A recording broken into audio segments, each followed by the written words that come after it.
কি শোনা যায়? আসলে চারিদিকে এত পরিমাণ বৃষ্টি যে মাঠ ঘাট সব একদম পানির নিচে।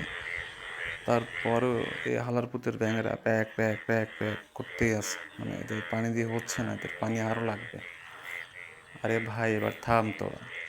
এত পরিমাণ বৃষ্টি বিশেষ করে আমাদের এইদিকে যশোর জেলায় যে আমাদের মানে চাষের জমি সব পানির নিচে। যেগুলো চাষ করা হয়েছিল ওইগুলো তো ইতিমধ্যেই মানে যেসব জমিতে ধান লাগানো হয়েছিল সেগুলো তো হচ্ছে বুড়ে গেছে। যেগুলো একটু নিচু জমি ছিল সেগুলোতে তো আর কোনোভাবেই ধান লাগানো বা ধান চাষ করা এই বছরে সম্ভব না, কোনোভাবেই না। মানে কৃষকরা সবাই হায় হতাশ করতেছে যে আল্লাহ আসলে এই বছরে কী পরিমাণ আজাব দিল। আর এই মাঠটাতে এত পরিমাণ ব্যাঙ, সাথে হচ্ছে ওই যে সাদা বক, প্রচুর হচ্ছে এখানে ব্যাঙ ঘ্যাঙর ঘ্যাঙর করতেই আছে। মানে মানে কিছু কিছু মানুষ বলে না যে আল্লাহ যার যায় তার একদম সপ্পর ভৈরা ভৈরা দেয়। তো ব্যাঙের এবছর এই একই অবস্থা।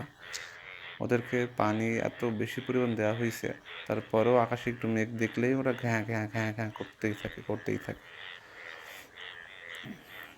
দেখতে পাচ্ছেন যে এই মাঠের এই নিচের অংশটা হচ্ছে পানিতে পুরো একদম মানে থই থই করছে। আর এটা দু একদিন আগের ভিডিও ছিল। লাস্ট এই কয়দিনের বৃষ্টিতে এই পুরো মাঠ একদম পানির নিচে। যে সামনে যে পাট দেখা যাচ্ছে বা যে জমিগুলো এখন অবশ্য দেখা যাচ্ছে ওগুলো সব পানির নিচে। অর্থাৎ এই জমি এবছর কোনোভাবেই চাষ করা যাবে না, চাষ করা একেবারেই অসম্ভব।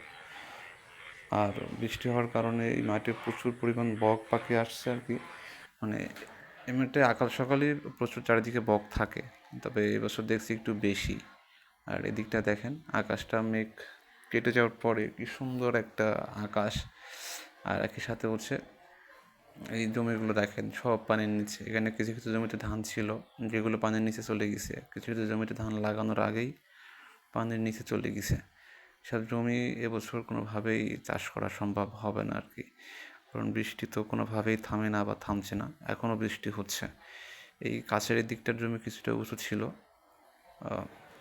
এবং যেহেতু কয়েকদিন আগে করা হয়েছিল ভিডিও, কয়েকদিনের এই বৃষ্টিতে এই উঁচু জমিগুলো পানির নিচে এখন চলে গেছে।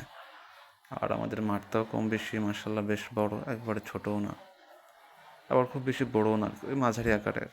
আমাদের মাঠের পানি হচ্ছে আটকা পড়ে, চারিদিকে মাছ চাষের ঘের করা হয়েছে, যে কারণে আগে যে সমস্ত জায়গা দিয়ে পানি বের হতো ওই সমস্ত জায়গা দিয়ে এখন আর পানি বের হইতে পারে না। বৃষ্টির পানি প্রথম অবস্থায় মাঠের মধ্যেই আটকা পড়ে থাকে, যে কারণে খুব সহজেই বা অল্প বৃষ্টিতেই ফসলের জমি পানির নিচে চলে যায়। যদিও একবার সম্মানিত অনুসার এসে হচ্ছে আমাদের খাল কেটে দিয়ে গেছিলেন ছোট্ট করে, তবে এটা প্রতি বছরই বন্ধ হয়ে যায়। আর প্রতি বছরই কাটতে হয়, পরিষ্কার করতে হয়। আর যেহেতু এটা পুকুরের মধ্যে দিয়ে, তাই পুকুরের উপরও ডিপেন্ড করে যে পানি কী পরিমাণ বের হবে বা হবে না। আর আগে যেমন চারিদিক দিয়ে পানি বেরোতে পারতো, এখন তেমনটা পারে না, একদিক দিয়ে পানি কোনো রকম অল্প অল্প বের হয় একটা ছোট্ট ড্রেন দিয়ে, যে কারণে আসলে বৃষ্টি কিছুটা বেশি হলেই পানির নিচে চলে যায়। তবে আশা করব এই সমস্যার সমাধান খুব দ্রুত হয়ে যাবে।